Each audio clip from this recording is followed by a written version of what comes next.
Ne vis pas ta foi seul. Bonjour. Bienvenue sur mon expérience chrétienne. Aujourd'hui j'aimerais te parler de ne pas vivre ta foi seul. Je veux vraiment vous édifier là-dessus. Un chrétien qui vit sa foi seul se perdra un jour ou l'autre. La parole de Dieu déclare: n'abandonnons pas nos assemblées, comme certains ont pris l'habitude de le faire. Au contraire, encourageons-nous les unes les autres.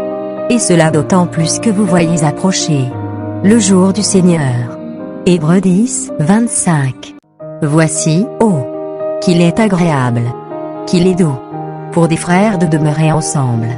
Psaume 133, 1. Pour ma part, depuis que je suis venu à Jésus, j'ai toujours fréquenté une église, qui est l'église évangélique, église vivante, où je me sens bien. Il y a l'amour, où il y a la présence de Dieu, où Dieu agit vraiment, là où la Bible est prioritaire, où le Saint-Esprit agit.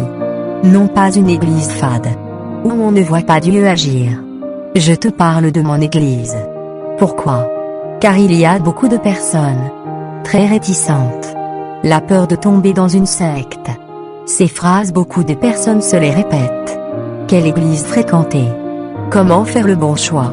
Alors si tu as toujours hésité à chercher une église, où prier, où adorer Dieu, où tu peux trouver des frères et sœurs en Christ, pour vous encourager les unes les autres, où il y a l'Esprit de Dieu. La parole déclare: or, le Seigneur c'est l'Esprit. Et là où est l'Esprit du Seigneur, là est la liberté. 2 Corinthiens 3, 17. Alors vraiment je veux t'encourager à aller trouver une assemblée. Je te le répète, tu ne peux pas vivre ta foi seul. Je suis béni dans mon assemblée. Vraiment le Saint-Esprit est à l'œuvre. Si tu es vraiment en recherche, il faut absolument que tu bouges et chercher l'église la plus près de chez toi. Une église vivante.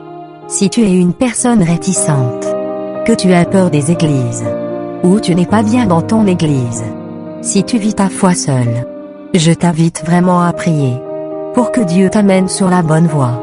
Si tu lui demandes, tu peux être sûr qu'il te laissera pas seul. Dieu est amour.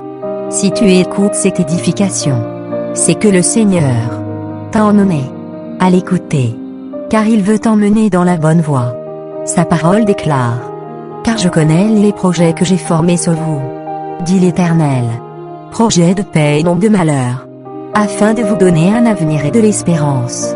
Jérémie 29, 11. Sois béni profondément, dans le nom puissant de Jésus-Christ. Que le Seigneur vous console dans toutes vos afflictions, et vous emmène sur la bonne voie, la voie de l'éternité.